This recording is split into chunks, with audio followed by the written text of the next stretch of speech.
जेके media देखने वाले सभी दर्शकों को एक बार फिर से बहुत बहुत स्वागत है। तो आपको हमने कल अपडेट कर दिया था कि यशपाल कुंडल पूर्व मंत्री, पूर्व एमएलए, जो कि आम आदमी पार्टी को अलविदा कहकर अब कांग्रेस पार्टी को ज्वाइन कर चुके हैं।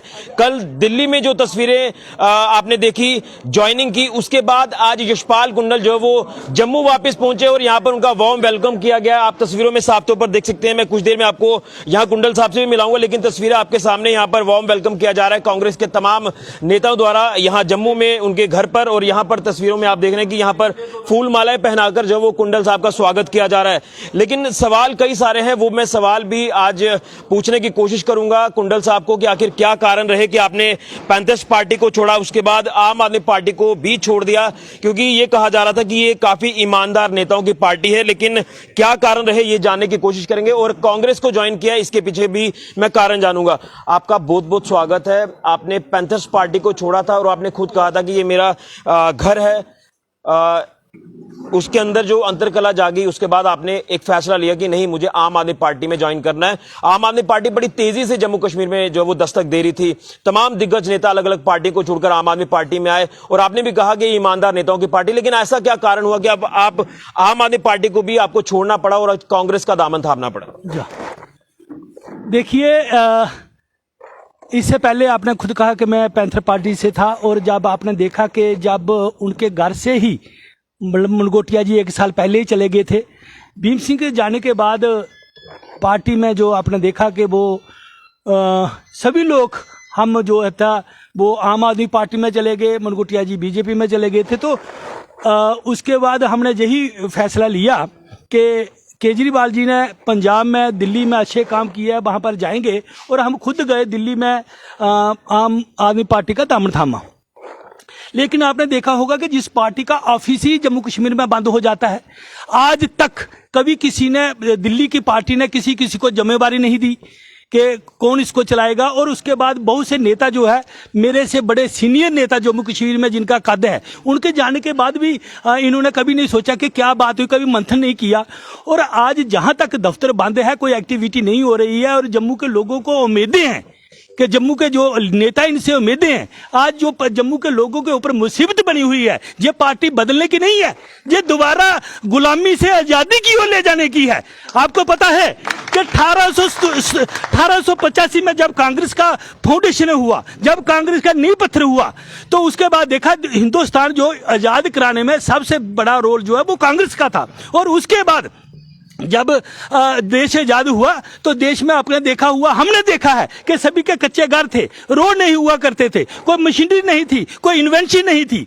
आज 70 साल जो कहते हैं ना, जो कांग्रेस ने किया है वो कोई माई का लाल नहीं कर सका। आज जो लोग जो आए हैं, जो लोग सत्ता में आए, जो लोग कहते हैं हमने किया है, इन्होंने गवर्नमेंट जो प्रॉपर्टी थी उसको प्राइवेट कर दिया। आज नौजवान साथी कहां जाएगा? और मैं ये बात कहना चाहता हूं, एक मैं नहीं, बहुत से लोग कांग्रेस में आएंगे, क्योंकि अब हम हिंदुस्तान को बचाना है।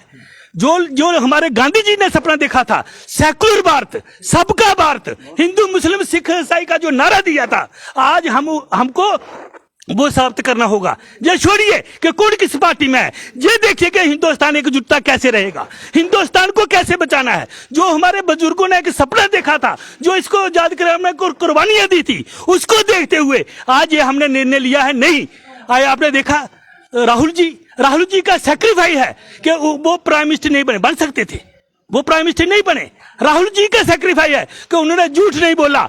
उन्होंने कहा अगर मेरी सजा जाती है, अगर सजा होती है, मैं देश की खातिर सबके करने के तैयार हूं। लेकिन मैं कहूंगा कि चंद्रमा, सूरज और सच्चाई जो है, ये थोड़ी देर के लिए मिट सकता है, लेकिन ये कभी नहीं हो सकता। अब दुनिया के सामने सच्चाई आ रही है। हमारा पहली ड्यूटी बनती है कि सच्चे लोगों का साथ दें, और हिंदुस्तान में जो हाहाकार मचा हुआ है उसको बाहर निकालें। लेकिन अगर कांग्रेस की नीतियां आपको कह रहे हो कि अब मुझे ठीक लगी है, नीतियां अच्छी हैं, हिंदुस्तान के बारे में उन्होंने सोचा है, तो आम आदमी पार्टी ज्वाइन करने से पहले आप कांग्रेस में जा सकते हैं। देखिए, मैं ये कहता हूं, अगर आज केजरीवाल जो कांग्रेस को गाली निकालते हैं, आज वो तो इंडिया का हिस्सा है, वो भी उसमें चले गए हैं, तो हम डायरेक्ट क्यों नहीं जाए?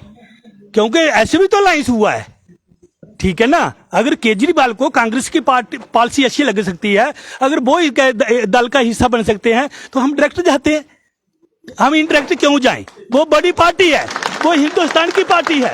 तो हम डायरेक्ट उसमें जाए ताकि राहुल गांधी का हाथ मजबूत करें। लेकिन अब मैं जानना चाहूंगा ना कि आप लोग तैयारी कर रहे हैं चुनावों की, असेंबली चुनावों की, वो भी उसकी कोई उम्मीद जगती नजर नहीं आ रही। लेकिन लोकसभा चुनाव है 2024 में, उससे पहले जम्मू कश्मीर में पंचायती चुनाव है, अर्बन लोकल बॉडीज के चुनाव है। तो किस तरह से तैयारी को देख रहे हैं? क्या लगता है कि तमाम जो दिग्गज नेता अलग अलग पार्टी को छोड़कर कांग्रेस में आए हैं, तो कांग्रेस गेन कर पाएगी, एक बार फिर से कम बैक करेगी कांग्रेस पार्टी? देखिए, मैं ये कहूंगा कि आने वाले दिनों में ये हिंदुस्तान का युवा भी समझ चुका है, हिंदुस्तान का बुजुर्ग भी समझ चुका है, हिंदुस्तान का किसान भी समझ चुका है।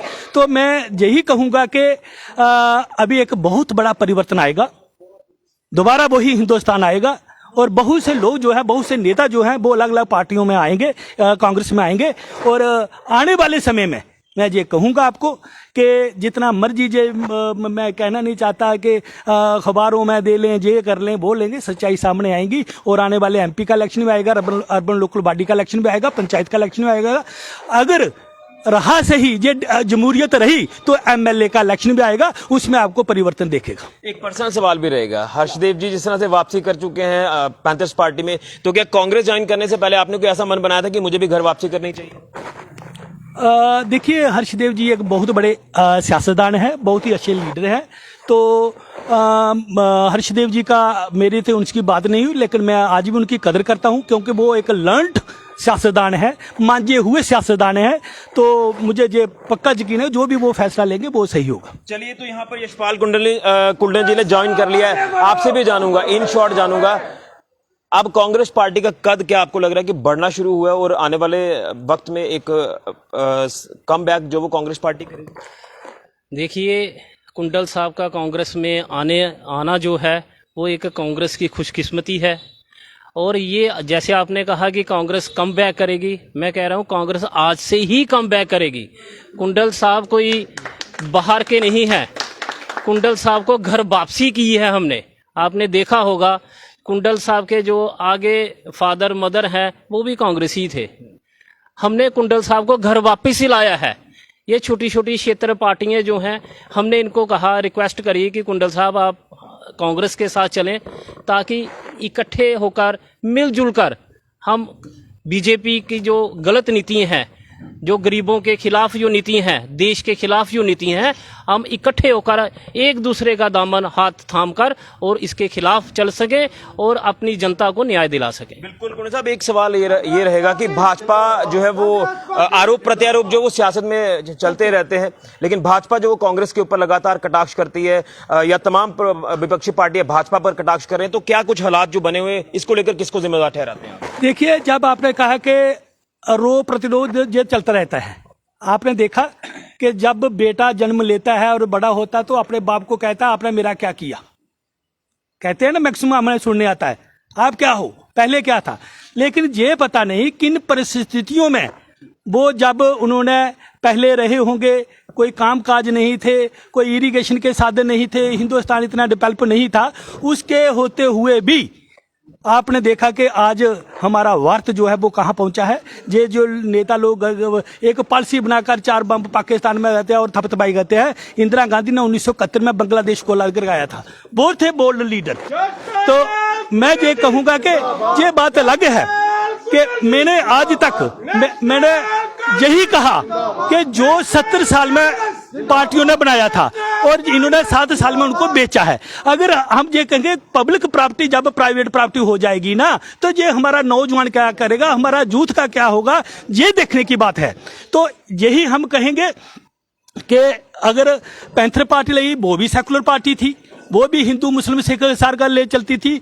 आम आदमी पार्टी थी, वो भी सेकुलर थी, लेकिन उन्होंने जम्मू कश्मीर में जितना इंटरेस्ट देना था नहीं दिया। हमने देखा कि आगे चुनाव आ रहे हैं, हमारा एमपी का चुनाव है, अर्बन लोकल बॉडी का चुनाव है, पंचायत का चुनाव है, कोई डायरेक्शन होनी चाहिए पार्टी की तरफ से, वो कभी नहीं आई कि क्या करना है। तो अब हमने ये देखा है कि अगर हम छोटे छोटे दलों में बंटे रहे तो बीजेपी को मजबूती मिलेगी। अगर हम सभी इकट्ठे हो गए तो फिर मैं कहता हूं कि कांग्रेस आने वाले हिंदुस्तान का प्राइम मिनिस्टर होगा और सबसे जो है वो बड़ा जो दल होगा वो कांग्रेस होगा। चलिए, तो यहाँ पर तमाम चीजें स्पष्ट कर दी हैं कि भाजपा को हटाना है, भाजपा की जो नीति है उससे लगातार लोग खफा हैं, पॉलिटिकल लीडर्स खफा हैं और क्षेत्रीय पार्टियों में जो लोग बटे हुए थे, तो एक प्लेटफॉर्म पर आने की जरूरत है जिसमें कांग्रेस को लेकर बात की जा रही है। और कांग्रेस का आज जो है वो दामन थामकर जम्मू वापस पहुंचे हैं। अब देखना यह है कि आने वाले दिनों में कांग्रेस को कितना फायदा होता है, क्या कांग्रेस पार्टी सत्ता में वापसी कर पाती है नहीं कर पाती, ये देखना होगा। लेकिन पैंथर्स पार्टी को अलविदा कहकर आम आदमी पार्टी को जिस उत्साह के साथ ज्वाइन किया था, तो आम आदमी पार्टी की नीतियों को लेकर आज सवाल खड़े कर दिए हैं यशपाल कुंडल जी ने कि उनकी नीतियां स्पष्ट नहीं थी, जम्मू की नीतियां क्लियर नहीं थी और जो तमाम चीजें जो पार्टी को लेकर होनी चाहिए थी वो कोई भी चीज ग्राउंड पर जो है वो नहीं दिखी। इसलिए जो पुरानी नेशनल पार्टी कांग्रेस पार्टी ही जो है इनके लिए एक विकल्प बना, इन्होंने ज्वाइन किया। अब यहां कांग्रेस पार्टी में रहकर ये आने वाले दिनों में असेंबली चुनाव कॉन्टेस्ट करेंगे और आप ये कह सकते हैं कि भाजपा के साथ अब ये देखना है कि कांग्रेस को कितना लाभ आने वाले दिनों में हो पाएगा। लेकिन वार्म वेलकम यहां पर यशपाल कुंडल जी का किया जा रहा है सांबा में उनके घर पर। फिलहाल के लिए कैमरामैन गुरदास के साथ ऋषि खजुरिया, जेके मीडिया के लिए।